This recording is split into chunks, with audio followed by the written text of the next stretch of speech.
mais boobu les lois unanimité opposition bi sax peut-être sax ñeneen ñi nga xamante ni dañu ni ay non alliés nañu xam non alliés luñ ko tuddee noonu. du ñu voté contre loi bi est-ce que loi bi boobu jàpp nga ni bu demee assemblée dina mën a jàll. waaw mais Pape Matar déjà moom def benn précision parce que dama dégg xaw ma. kooku di saaga ci kii bi ci live bi jibi dindil ñu ko waaye s'il te plaît. parce que bon ñii di suivre di bind ay commentaires. du respect quand même ñiy lire ay saaga ak yu ni mel. voilà oui donc dama jot a dégg ñu naan Oumar Youm dafa ne woon non président dana retirer. loi boobu mais may fàttali ni que article 5 bu règlement intérieur bu assemblée dafa ne. ordre du jour bi. buñ ko xasee ba indi kenn dootu ko mun a modifier man nag moo may jaaxal kon nag nu ñuy def ba retirer kii boobu parce que buñ ko retirer rek mooy modifier nañu ordre du jour bi. donc loolu ma précision boobu laa bëggoon indi. beneen affaire ci awa li mu wax par rapport ak Yewwi Askan les députés de Taxawu et les députés du PDS mais man Pape Matar je vois beaucoup plus grave.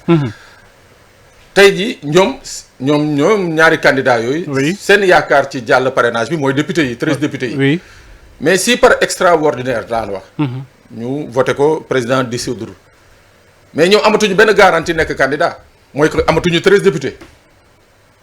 seulement dañuy ni député yi dañuy continuer nekk député ba ñuy installé waat beneen législature. loolu mooy lan no sense yooyu pour lan la. mais kon moom lu ñuy dissoudre pour lan la. loolu dinañ bind seen kii bi seen projet de loi bi. non mais c'est que vraiment pas Matar vraiment ñun dëkk bi daal on est bon de toute façon. y a pas de souci léegi ma ñëw ci sa laaj bi. waa député yi ils sont ensemble waa Yewwi yeeg mais parce que tey jii le problème qui se pose par rapport justement au vote bu naree am. xam nga lu garaaw 2016 bi ñuy def référendum bi. dafa am benn modification bu sew bu président de la république dugal.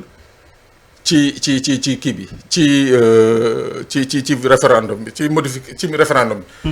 Pape Matar gis nga xaaral ma liiral la ko parce que dama ci doon bind benn article ci loolu man daal dama jàpp ni que on n'a pas les Sénégalais n'ont pas été vigilants les hommes politiques n'ont pas été vigilants parce que loolu président bi ñu koy kii dafa ne anamu.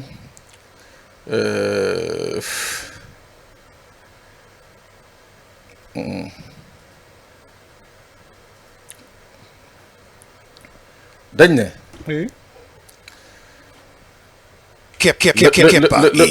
ci modification bi. au lieu que ñu ne révision bi révision bi ñu defoon 2016 dafa ne. au lieu de la majorité. oui. c'est-à-dire loolu mooy li ñu defoon ci référendum bi li mu indi dañ ne il faut désormais plus de voix pour modifier une loi exigence de la majorité absolue mooy tey jii soit 84 députés il faut me relire la loi bi exactement ce que la loi dit. Article 78. Les lois qualifiées organiques par la Constitution sont votées et modifiées à la majorité absolue des membres composant l'Assemblée nationale. Elles ne peuvent être promulguées si le Conseil constitutionnel obligatoirement saisi par le président de la République ne les a déclarées conformes à la Constitution. Les articles 66 et 77 de la présente Constitution ne sont pas applicables aux lois organiques. léegi maanaam en fait li ma la bëggoon expliquer mooy que tey jii bu ñu demoon di voter. loi bi. on n'a pas besoin des 3/5 des députés c'est-à-dire xam nga loi organique la. 3/5 yi c'est presque 99 députés yi. tey jii avec la révision de 2016 on n'a pas besoin de ces 3/5 là. boo amee majorité absolue rek day dem. c'est-à-dire le nombre de votants c'est-à-dire s'il y a 80 députés yu présents. s'il y a 80 députés yu présents. 42 yi voté ko. mooy que jàll na. en fait voilà un peu le subterfuge bu ñu dugal ci biir loi modification constitutionnelle 2016 et les gens n'ont pas fait attention. Donc tey jii en fait depuis 2016 ndeke ne commencé nañu woon dépouiller l'Assemblée nationale de toute sa substance. oui alors que tey jii nag mooy waa Yewwi waa Wallu et tout ànd ce serait une bonne chose mooy ñu toog voter contre la loi mais am na nu muy demee laa la wax s'il y a des compromis yi nga xam ne nit ñi jël nañ ko ñii bu ñu indee seen député yi soxlawul ñële sax présent il leur suffit d'être absent dans l'hémicycle rek pour que le truc passe en fait loolu laa bëggoon expliquer quoi. waaw. mais mooy li ma doon wax Pape ñii mënuñu ànd parce que bu fekkee ne en amont dañu ne L87 bi la ñuy njëkk a statuer si moom la ñuy njëkk a statuer doog àgg ci yeneen article yi. c'est le couteau sous la gorge. waaw mi ngi noonu moo tax ma ne le couteau à double tranchant c'est le couteau sous la gorge mooy que moom kay mooy daañu kii rek daañ voté leen ko ba pare. ñu doog a xool yéen ndax di ngeen for seen mbir. waaye ñoom ñu voté ko loo xamante ne day nasaxal askan na askan woowu après yow nga bëgg a delluwaat ne ko non baat bi nga ma joxoon dafa am lu ma ci doon négocier moo tax bi ma paree ñëw ñu setal ma léegi ñëw naa nag di leen laajaat seen baat est-ce que askan woowu dinañ leen joxaat baat boobu c'est ça la grande question. nañ ko déggee noonu aussi un langage vraiment terre à terre. beneen mbir bi xam naa ñu bëri bàyyi ñu si xel mooy que article unique nañ ko def mooy les dispositions des articles 29 et 87 de la constitution sont abrogées et remplacées ainsi qui suit maanaam ñoom ñaar da ngay ànd nga voté ndoo leen wala nga bañ leen voté ndoo article unique nañ ko def mooy piège bi mooy li may wax moo di boo àndee ci Khalifa Sall bokk da ngay ànd si ñu tas assemblée nationale boo àndul ci assemblée nationale doo ànd ci Khalifa tranchant bi Pamata mooy c'est-à-dire que ne ñoom naa bokk rek dinañ ko voté tailleur bi ay na de mais est-ce que la présence de Abba Mbaye fële ci conférence de presse bi ñuy amal ça ne veut pas dire que ni taxawu Sénégal nekkuñu ci disposition naa bokk rek. coalition Yewwi mi ngi ci point. oui ñu ngi ci point de presse bi Abba mi ngi. wait and see on verra lan lañ ciy conclure ak bu fekkee ne jël na kàddu lan lay wax bu boobaa. dinañu xam ndax ñoom dañ ciy ànd wala duñ ci ànd mais ñoo xamante ne dañu taxaw carrément pour dire que ne c'est Khalifa Ababacar Sall leur candidat na bokk rek. ni nga koy wax ni ñu cumuler les deux votes là moo di comment faire maintenant soit ñu bañ ko voter.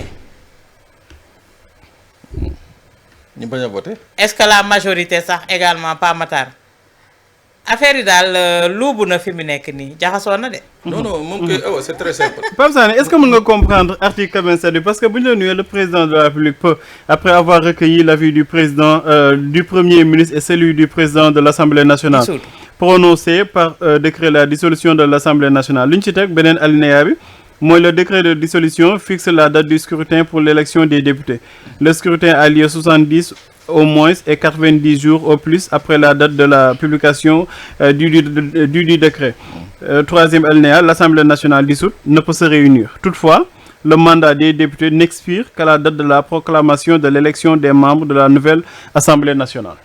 waaw mais xam nga lii Pape Matar. est-ce que lii c'est censé c'est-à-dire dañuy dissoudre assemblée bi du ñu mën a def réunion te bu ñu mënul def réunion du ñu jël résolution du ñu jël dara mais dañuy continuer di leen fay dañuy continuer nekk ay député mën di parrainer ku leen neex mën di def leen mais benn bonus de police la pour wax leen ne vous ne perdez pas vos privilèges voté leen ko mais vous ne perdez pas vos mais bu fekkoon ne dañ leen ne da ngeen koy voté dootu leen amati poste amatu leen xëy dàq nañ leen privilège yi ngeen amoon assemblée dootu leen ko amaat bu boobaa ñoom dinañu xool avant ñuy voter cette loi là mais bu fekkee ne privilège yooyu yëpp may nañ leen ko Pamatar mais on va vers vote présidentiel ak élection législative 3 mois avant la présidentielle on va acter les choses mu jeex tàkk parce que tu as dit 90 jours yi mooy 3 mois yi donc on va acter ça vers mois de lan novembre wala décembre décembre janvier février on va vers ces élections là c'est-à-dire assemblée boobu dinañu continuer jot seen privilège moo di leen voter leen rek ñun lii rek la ñu soxla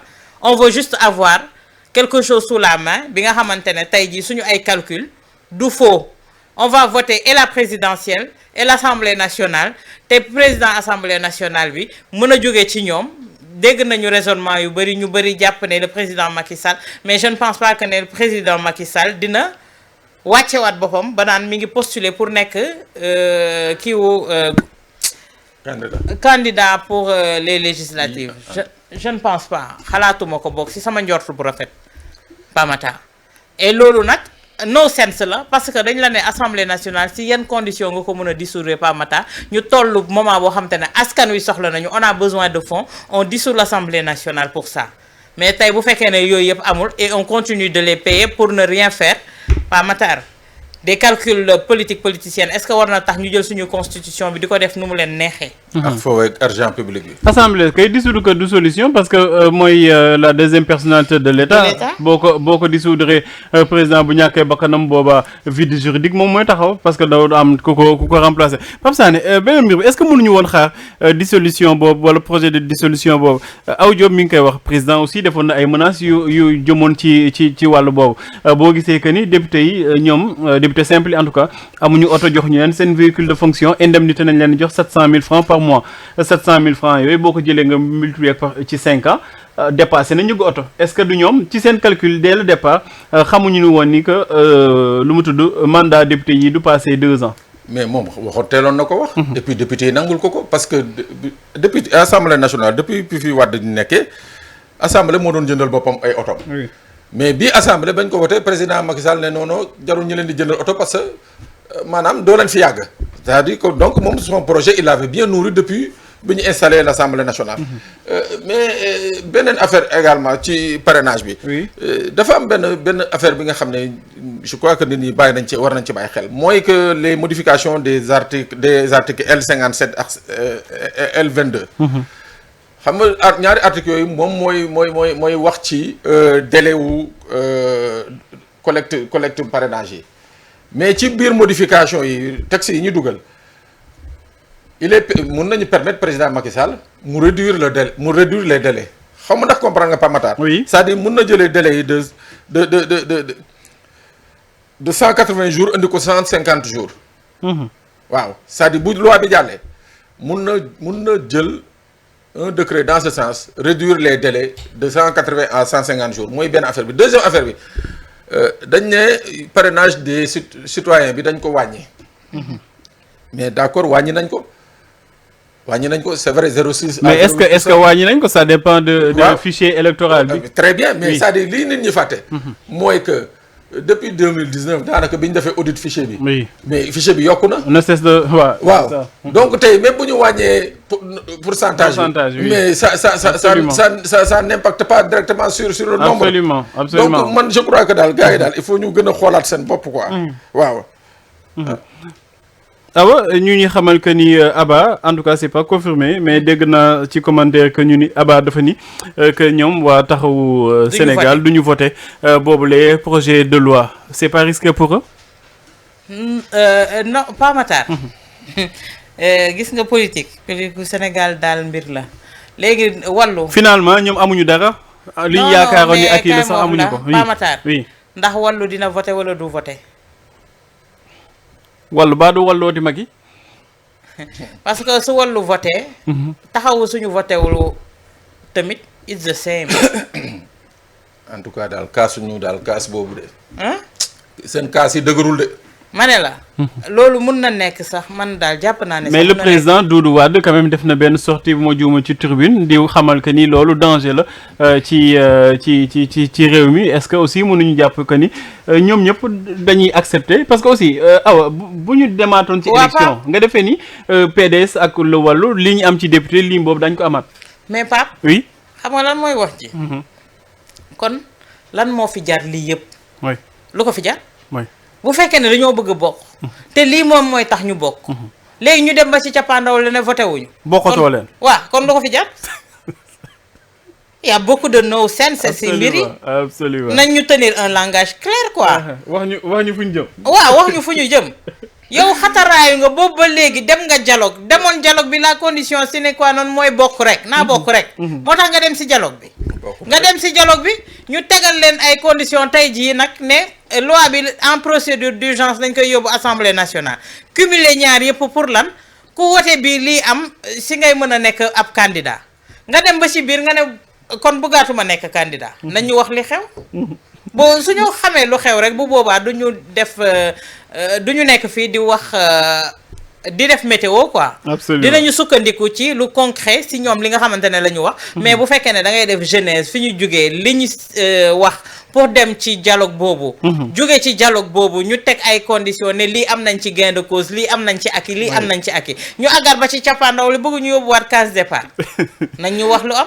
article unique bi moom xam naa ne doy na waar. en tout cas di leen jaajëfal bu baax a baax surtout ñu doon suivre ci 99.0.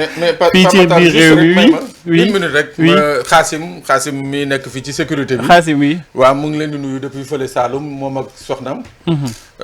nee na daa jël ay quelques jours donc ma nuyu lay. Xaasim ñu ngi koy nuyu bu baax a baax.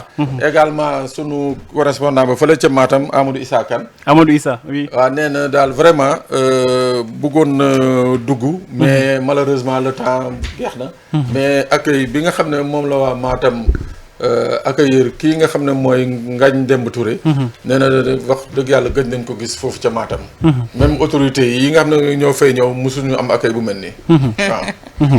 di la jaajëfal bu baax a baax Pape Sané. ñu leen di jaajëfal kon mon oncle. oui. xaasum tamit ñu koy jaajëfal bu baax ak soxnaam. naan ko xaasum ngay na noppale ko bu baax. na noppale ko toogaat fa 2 mois xaasum doog a ñëw voilà. xaasum dana noppalu xaasum noppalu de. di nuyu Tafalo depuis Palma de Mallorca moom tamit ñu ngi koy ziar bu baax a baax. en tout cas di leen jaajëfal aussi ñoom ñu doon topp ci page YouTube bu Walfadjri di leen jaajëfal bu baax a baax ku ci mel ni Yacine Diop Bara Diop Adama Ngom Jason Madi ñoom ñëpp doon ñu topp ci page YouTube bu Walfadjri tolloon ci plus de 10 000 personnes di leen jaajëfal bu baax a baax di leen jox rendez-vous demain incha allah ci beneen keppaar ak yeneen sujet.